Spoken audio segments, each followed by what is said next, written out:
I'm glad I figured that out. I'm glad we're not streaming that. Not sure how I got there.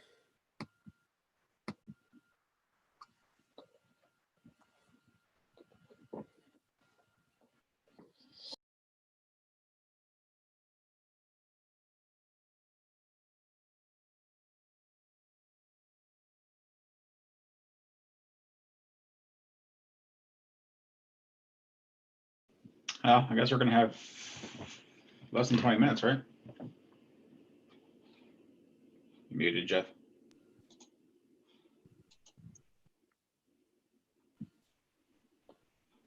There we go.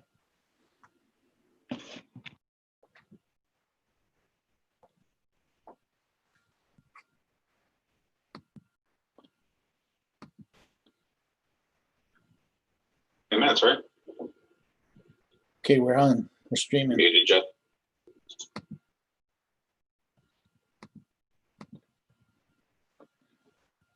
I think we're streaming now.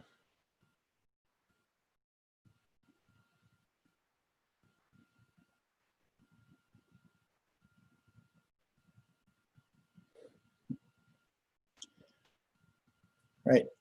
Art says we're live. Jason, you're muted.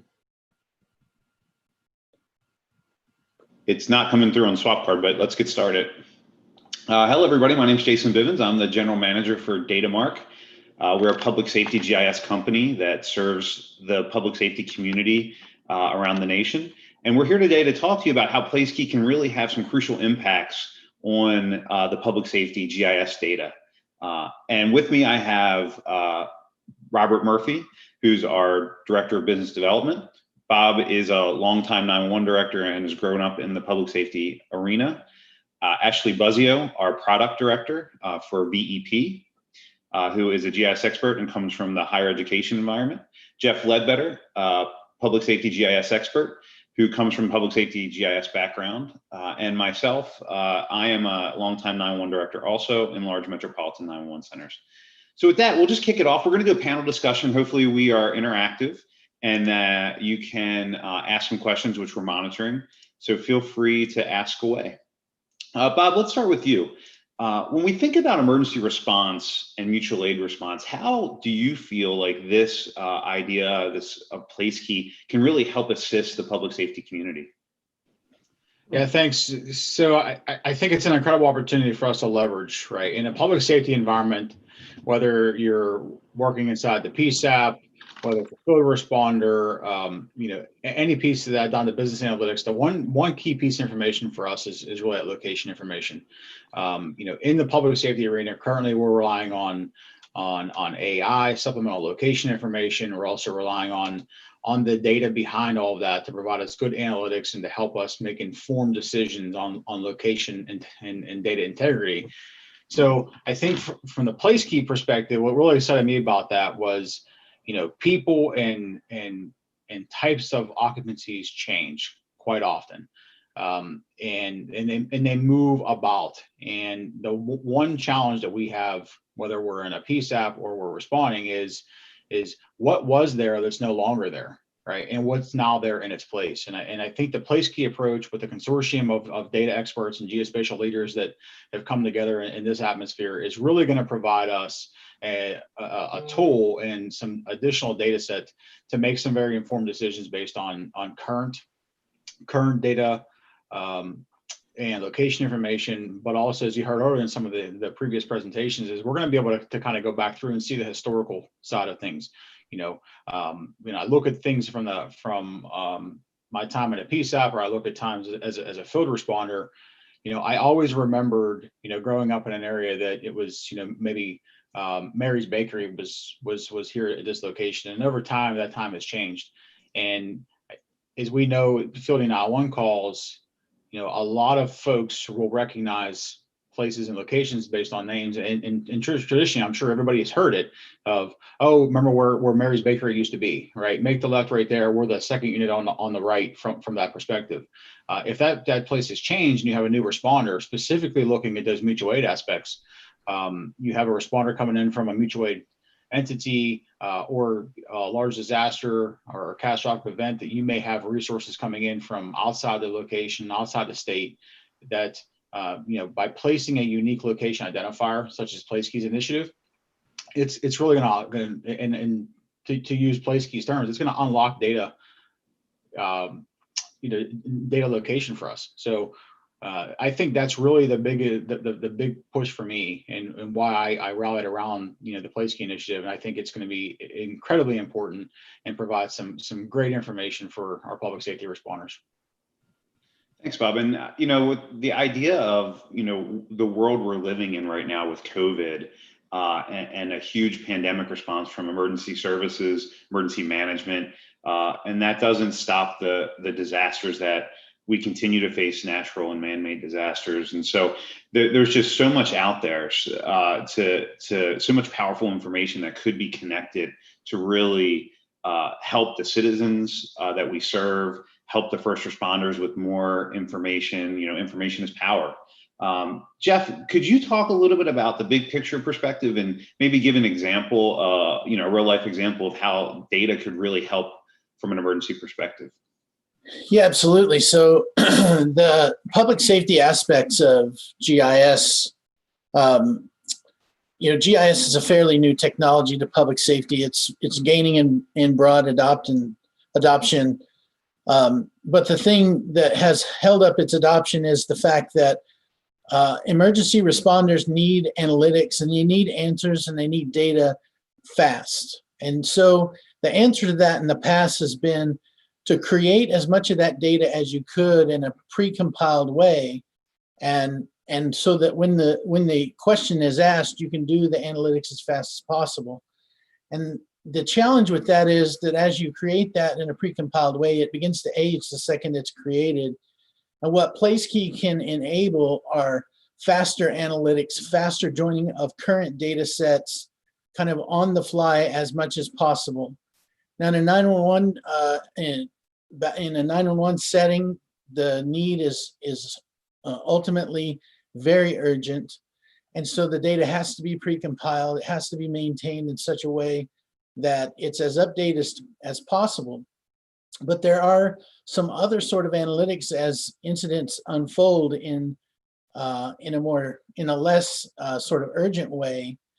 Things like wildfires in California, things like extended relief, hurricanes and extended recovery and response phases.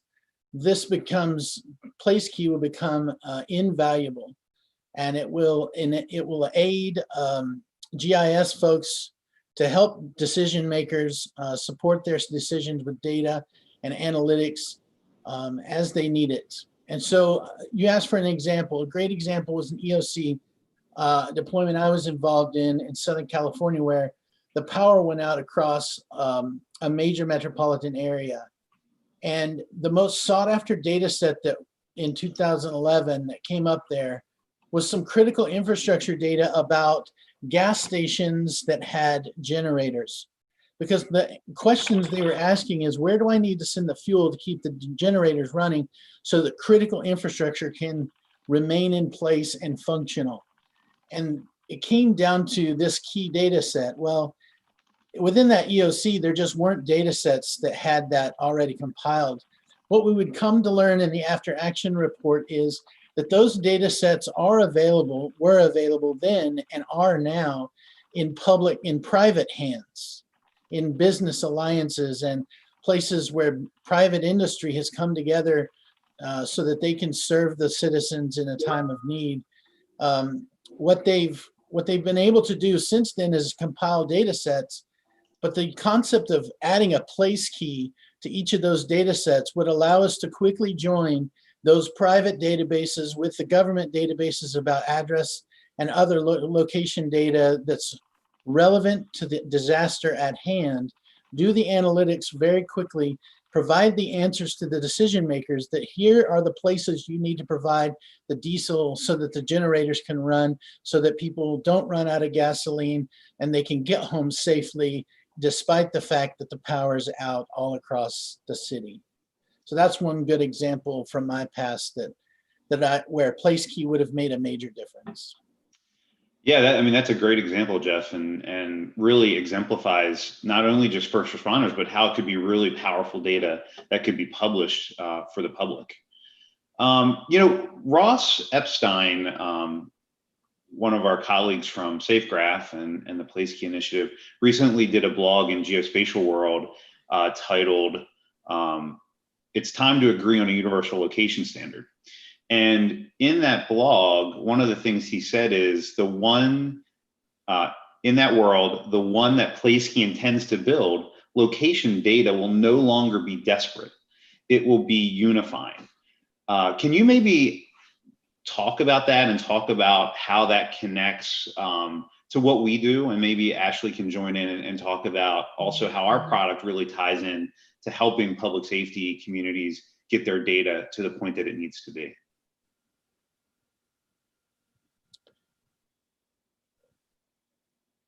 Jeff, do you want to kick it off? Oh, I'm sorry.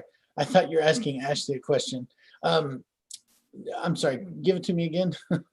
Sure. The quote that I just read you that Ross had given about Placekey really taking disparate data sets and creating unification. How, I think your example helps that you just gave, but how else might you see that really unifying disparate data sets? Sure, absolutely. You talked a little bit about COVID. I can see efforts around contact tracing requiring a lot of joins of address points against other data sets about locations where folks have been that may not even be GIS in its nature, it may not be spatial in its nature. And I think this is another place where the concept of Placekey really comes into important play, is where you have databases that are what us GIS nerds would refer to as a flat database, where it's in a table. It's got 1, 2, 3 Main Street as location information, but it doesn't have real world coordinates assigned to that. Yet I'm over here in the 901 entity, or I'm in the government GIS manager. I've got this great high quality set of address points that has the spatial component that database doesn't. If I can join those really quickly, I can come up with a database that shows visually on a map what that contact tracer needs to know, and provides the analytics for the data scientists and the epidemiologists to go in and kind of begin to predict what are the patterns of the spread going to look like, and what is it going to be, all the questions they would ask of the data, and use analytics. And frankly, as technologies like artificial intelligence and machine learning come to be, to know what those questions are ahead of time, they just need the current data to feed it. The Placekey becomes really useful because you can quickly join those data sets, feed it current data, and it can ask the questions and process the data, give it in support of decisions to the decision makers so that they can use it faster and with less sort of gymnastics to get the data to them. And that's a really great point, Jeff. The idea of having information at your fingertips to make good tactical decisions is crucial in emergency response. And I think we all could give plenty of examples of that. So maybe Ashley, help us with, how does DATAMARK's VEP really help solve that problem for the public safety community? There we go. Yeah, absolutely. So we have a product called VEP, which is a SaaS-based solution that really supports our customers who are government-based customers, local, regional, state entities, maintain their GIS data. So any type of data, primarily locational-based data sets. And one of the things that we all need to do as a community in the GIS community, from my personal perspective, is really push something like this Placekey initiative forward. I've bought in, I see the need, I know how much time as a GIS practitioner it can take to just clean up data, process that data, do data normalization, just to be able to link disparate data sets together. And so if we can start at the ground up from the raw data that our customers are maintaining, utilizing, and helping them really push forward, adding that Placekey into their data. working with the larger communities in the public safety world to really promote the value and the reason of why this is going to help down the road for other disparate data sets to also have that Placekey information. Man, are they going to hit the gold mine when they go to get information at their fingertips down the road. So, from a product perspective, we are really going to promote this effort. We are going to work with our customers, add Placekey into our database schema, and also really help our customers populate that Placekey at scale. And so we're trying to make it as easy to get this information to satisfy those future public safety needs. And I did want to just make one more point, JB, related to, not only do we have our products, but we also do a lot of service work with GIS data for our public safety customers. And, one of them is really maintaining accuracy of data, but also the completeness of that data. And so we're constantly looking for missing information, and we're linking disparate data sets to really fill in those holes. And so from that perspective, this initiative, this effort is really going to make that process and the completeness of a lot of these data sets for government entities build out. So, yeah. Go ahead. I was going to say, Ashley, you teed me up perfectly.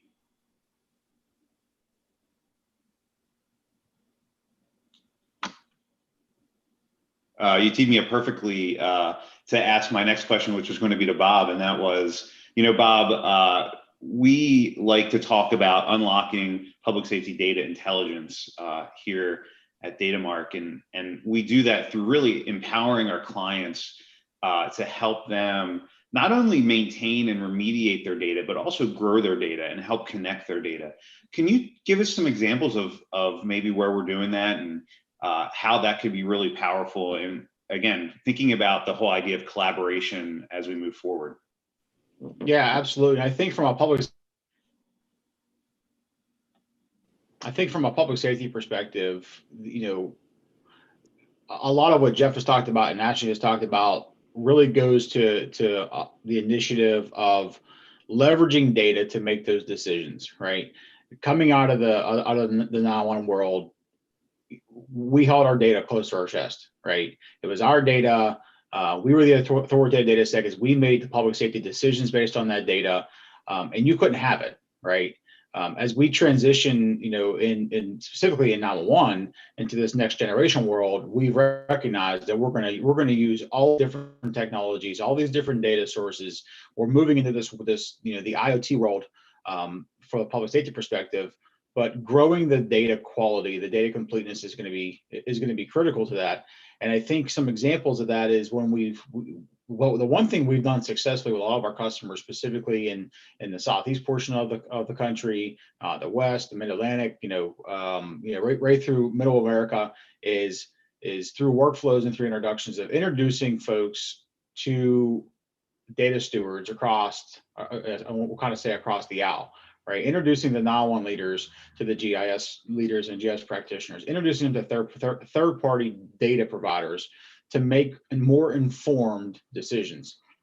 So we've done that, I think, wildly successful. And going back to that from a public safety side, and how do we rapidly accelerate data, making data informed decisions in public safety is, as a 911 call taker, as a dispatcher, you have your hands literally, within arm's reach of a mapping interface, whether it's a mapping interface on your CAD system, on your call handling equipment, inside the vehicle. If you're, a field responder, you have access to all this stuff. And for those of us who did not, and maybe today don't appreciate, the level of information inside that map is the data behind that map. So bringing all these data, all these pieces of the puzzle together, adding the Placekey information into that, we're really going to allow folks to look beyond that and peel back the proverbial onion. When you look at a map at first blush, it looks pretty. It tells you kind of a story, but with every informed decision that you need to make, you peel back one more layer, and there's more information. There's more data. One thing that really excited me about this also was, in the public safety world, we've talked about the Z-axis, right? And if you heard earlier on some of the presentations, they're really honing in on that. You know, the co-founder of Unfolded was speaking, you know, honestly and openly about how they're going to provide that data over. That's something we've been trying to get for a long time, right? 123 Main Street, you know, they're in Suite 505. That's all well and great, but is Suite 505 on ground floor, or do I need to have the resources available, you know, to start planning to make decisions that patient or the emergency is going to be 5 stories up? So again, I just think from that perspective, sharing all that information, making more informed decisions, it's going to allow us to leverage additional location information and save lives faster. Absolutely. And Bob, you know, as a public safety leader of the past, I can tell you that I needed to be educated by people like Jeff and Ashley, and you and I talk about this a lot, that, you know, education is really the key to power, and really understanding where you are and where you need to be is the thing that we focus on with our clients a lot. And we offer a lot of free webinar series. So if you all want to check that out, at datamarkgis.com, we will publish stuff there and on our social media, and we'd be happy to help your non-GIS experts figure out what they need to do to make them successful. And with that, I'm going to close it. We thank you for your time. I'd like to thank my panel for providing great expertise and insight into the public safety community and the idea of Placekey. Thank you very much.